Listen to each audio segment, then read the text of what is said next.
The grand ballroom of the Washington Liberty Hotel buzzed with excitement. Tonight was the American Honor Gala, an annual event dedicated to recognizing veterans, first responders, and those who had devoted their lives to serving their country. The guest list was stacked with politicians, military leaders, celebrities, and journalists, all eagerly anticipating the night's main event. At the center of attention stood two women from vastly different backgrounds, Karoline Leavitt and Caitlin Clark. Karoline was a rising political powerhouse, known for her unwavering stance on patriotism and national values. Despite her young age, she had already become a formidable presence in Washington, admired by many and criticized by those who found her boldness too much to handle. Caitlin, on the other hand, was a basketball superstar, one of the most celebrated athletes of her generation. She had risen beyond the sport, becoming a role model for millions. Her skill on the court was undeniable, but what truly set her apart was her ability to inspire, to stand for something bigger than just the game. The two women never expected to cross paths on such a prominent stage, but tonight, both were being honored for their contributions to American culture and leadership. For Karoline, the recognition was for her dedication to advocating for veterans and defending national identity against those who sought to erase it. For Caitlin, it was for using her influence to support military families and pay tribute to fallen heroes. As the ceremony began, the lights dimmed and the national anthem filled the room. The audience rose in unison. Some placed their hands over their hearts, while others clasped them in quiet reverence. Seated in the front row, Karoline gently rested her hand on a folded American flag in her lap, the very one her family had received when her grandfather, a World War II veteran, passed away. To her, this flag was far more than fabric. It was a symbol of sacrifice, a testament to everything her family had fought to protect. Caitlin stood on stage beside the other honorees, wearing a warm-up jacket embroidered with the words, "Honor the Fallen," a tribute to those who had sacrificed their lives in service. It was a simple gesture, one she had made before at charity games, but tonight it carried a weight she hadn't expected. The moment the anthem ended, the murmurs began. The cameras zoomed in. The energy in the room shifted. A well-known media figure, seated at the VIP table, suddenly rose and spoke loud enough for everyone to hear. "Karoline, Caitlin, some say these symbols represent a past that divides rather than unites us. In today's world, shouldn't we move forward instead of holding on to outdated ideas of patriotism?" The words cut through the air like a blade. Some in the audience nodded. Others exchanged uneasy glances. A few journalists smirked, already sensing a headline. Caitlin turned slightly toward Karoline, their eyes locking for a split second. They both knew exactly what was happening.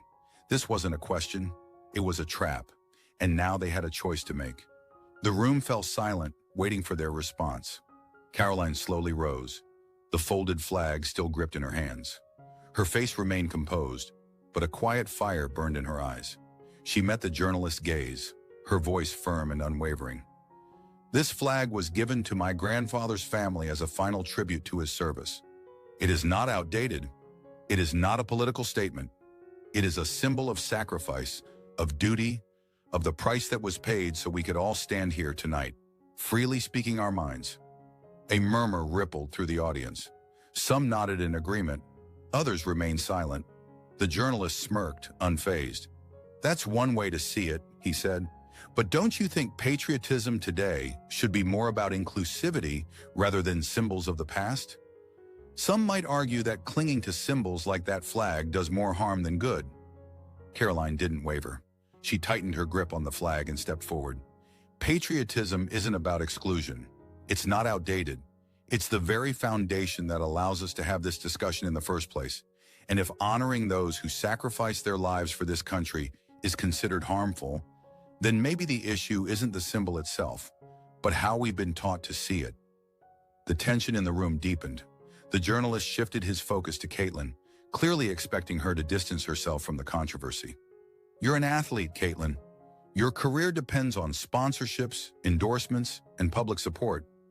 Do you really want to align yourself with something this divisive?" Caitlin could have played it safe.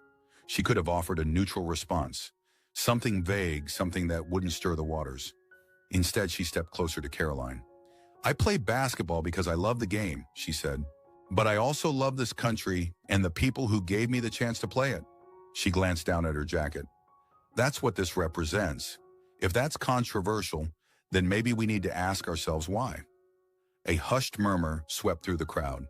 The journalist crossed his arms, unimpressed. So you're saying you don't care how others might interpret these symbols? That their pain doesn't matter? Caitlin exhaled slowly. What I'm saying, she responded carefully, is that honoring the sacrifices of those who came before us doesn't diminish the struggles we still have to overcome. We can do both. We can respect our history while working toward a better future. Her gaze was steady. These aren't opposing ideas. They go hand in hand.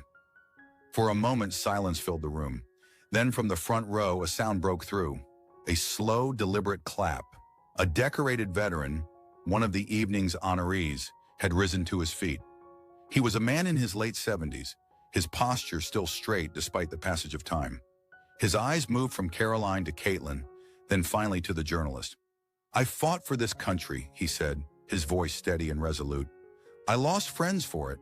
And I'll tell you this, when I see young people like them standing up for what they believe in, I don't see division. I see hope. The energy in the room shifted. People who had hesitated now joined in the applause. One by one, more began to rise until nearly half the room was on its feet. Not everyone clapped. Some remained seated, whispering amongst themselves. Reporters frantically typed, already shaping the narrative. But none of that mattered. Karoline and Caitlin had done something no one expected. They hadn't backed down. And now the entire country was about to witness what happened next. As the applause grew, cameras flashed from every direction, capturing the moment in real time. This was no longer just a conversation, it was a statement, a defining moment that would soon be analyzed, debated, and twisted by the media. Karoline and Caitlin stood side by side, unwavering. The veterans' words echoed in their minds, solidifying the weight of what had just unfolded. They hadn't orchestrated this. They hadn't sought controversy, but now there was no turning back. Within minutes, the internet exploded. Clips from the event spread like wildfire, shared and reshared across every platform. News outlets scrambled to cover the moment, each crafting its own version of the story. Some painted Karoline and Caitlin as courageous voices standing firm in their convictions. Others framed them as reckless, divisive, and disconnected. Television commentators wasted no time picking apart the scene. On one network, a well-known political analyst shook his head in disbelief as the footage played behind him. He turned to the camera with a heavy sigh. We need to ask ourselves, what message are they really sending?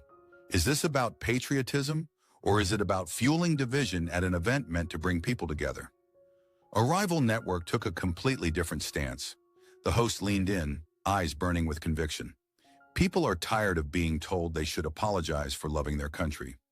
What we witnessed tonight were two young women refusing to be intimidated into silence. That's not controversy. That's courage. But the media's narrative wasn't the only one taking shape. Veterans organizations, military families, and everyday Americans flooded social media with messages of support. They shared personal stories, deeply personal reasons why the flag and the words, "Honor the Fallen," carried far more weight than a political argument. Parents who had lost sons and daughters in service posted photos, thanking Karoline and Caitlin for standing firm when so many others backed down. But the backlash was just as swift. Caitlin's sponsors were the first to respond. Some released careful statements about respecting all viewpoints. Others stayed silent, refusing to engage. A few, clearly shaken by the controversy, began reconsidering their deals behind closed doors. Karoline faced a different kind of pressure. Political figures who had once stood beside her suddenly backed away, wary of being caught in the firestorm. Some reached out privately, urging caution. Others publicly criticized her, accusing her of turning a solemn moment into a spectacle. Meanwhile, journalists dug through old interviews, searching for anything that could reinforce their preferred storyline. Articles started appearing with headlines questioning whether Caitlin had just thrown away her entire career in a single night. Some zeroed in on her response to the reporter's question. They dissected her words, debating whether she had just alienated her own fan base. Some speculated about Karoline's intentions, claiming she had orchestrated the moment for political advantage. The controversy had taken on a life of its own. 3 days after the gala, Karoline and Caitlin finally sat down for a private conversation. Both had been swept into a media storm neither had fully anticipated. Yet as they faced each other, there wasn't a hint of regret in their eyes. "They wanted us to back down," Karoline said, leaning back in her chair. "They thought the pressure would break us." Caitlin nodded. She had spent years navigating the pressures of the sports world, but nothing compared to the media frenzy that followed the gala. Still, she was certain of one thing. If given the chance to do it again, she wouldn't change a thing. "The way I see it," she said, "if standing up for something gets you in trouble, then maybe it was worth standing up for in the first place." Outside, the noise continued. Commentators debated. Headlines spun. But at that table, Karoline and Caitlin had already made their decision. They had taken a stand for something bigger than themselves. And no matter how hard the media pushed, they had no intention of apologizing for it. The controversy refused to die down. The media had decided this was a battle worth exploiting for ratings, and neither Karoline nor Caitlin would be left alone anytime soon. Caitlin's agent called her 3 times in a single day, urging her to release a neutral statement to soften her stance before more sponsorships slipped away. Some brands had already pulled back, while others were reconsidering their partnerships. A few had even started discreetly reaching out to other athletes, preparing for the possibility that Caitlin might become too much of a liability. She listened, but she wasn't swayed. Meanwhile, Karoline was dealing with the political version of the same fight. Some of her closest advisors urged her to release a carefully worded statement, something vague about respecting all viewpoints, hoping to ease the backlash. Others were more direct. "This could damage your future. You need to move on before this gets worse." Karoline had heard it all before. She wasn't intimidated. The more people insisted she apologize, the more obvious it became. This was no longer about patriotism. It wasn't even about her. It was about control, ensuring that no one, no matter how influential, could challenge the media's grip on the narrative without consequences. But there was one thing the media hadn't anticipated. No matter how much they fueled the controversy, no matter how hard they tried to paint Caitlin and Karoline as reckless or naive, public sentiment wasn't shifting the way they expected. Veterans groups spoke out, calling attention to the double standard. Athletes from other sports joined the conversation, some cautiously, others boldly. A viral video montage swept the internet, showcasing historical moments of American athletes and leaders standing for their country, drawing powerful comparisons to Caitlin and Karoline. The tide was turning, and then came the moment no one saw coming. A retired 4-star general, someone with real weight, someone the country still listened to, went on live television. He wasn't just another pundit. He was a man who had lived it. Leaning forward, he locked eyes with the camera. His voice was steady, but there was steel behind it. "I served this country for over 30 years. I lost friends in battle. And let me tell you something. When I see 2 young women stand up for what they believe in, I don't see division. I see courage. And if we've reached a point where showing respect for those who sacrificed for us is considered controversial, then the problem isn't with them. It's with us." Silence gripped the studio. The host, clearly rattled, scrambled for a response. But it was too late. The message had already landed. That clip spread like wildfire. And just like that, the entire conversation shifted. Within hours, news outlets that had once criticized Karoline and Caitlin began to change their tone. Some quietly revised past articles, softening their wording. Others brought in new panelists, ones who were more sympathetic. Sponsors that had distanced themselves from Caitlin started reaching out again, their PR teams scrambling to fix their missteps. Some even issued public statements reaffirming their support for their athletes. For Karoline, the political backlash started to fade. A few politicians who had been vocal critics conveniently stopped mentioning her altogether. Others, who had previously stayed silent, suddenly found their voices, praising her for standing her ground. By the end of the week, the storm hadn't just passed, it had backfired. The media had tried to control the narrative. Instead, they had been exposed for what they truly were. Karoline and Caitlin hadn't just defended themselves, they had won. And as they stepped onto the stage for their next public appearance, They both knew one thing for certain: they would never be silent again. Karoline and Caitlin hadn't just weathered the storm, they had emerged stronger than ever. The media, once convinced they could force an apology or retreat, had underestimated the power of conviction.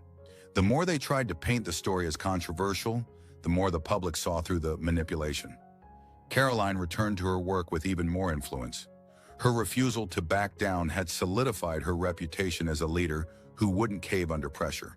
The very people who once advised her to stay quiet were now applauding her unwavering stance. Caitlin, despite the initial fallout, discovered that her fan base had only grown. And the sponsors who had hesitated? They were quickly replaced by new ones, brands that valued authenticity over convenience. And as she stepped back onto the court, the thunderous applause from the crowd told her everything she needed to hear. The scandal that was supposed to tear them down had only cemented their status as legends. As they went their separate ways after their next public appearance, Caitlin glanced at Karoline with a smirk. "So, I guess we're the rebels now." Karoline chuckled. "We always were. They just never saw it coming." The cameras still followed them. The media still tried to twist the narrative, but none of it mattered anymore, because the truth was already out, and no one could erase it.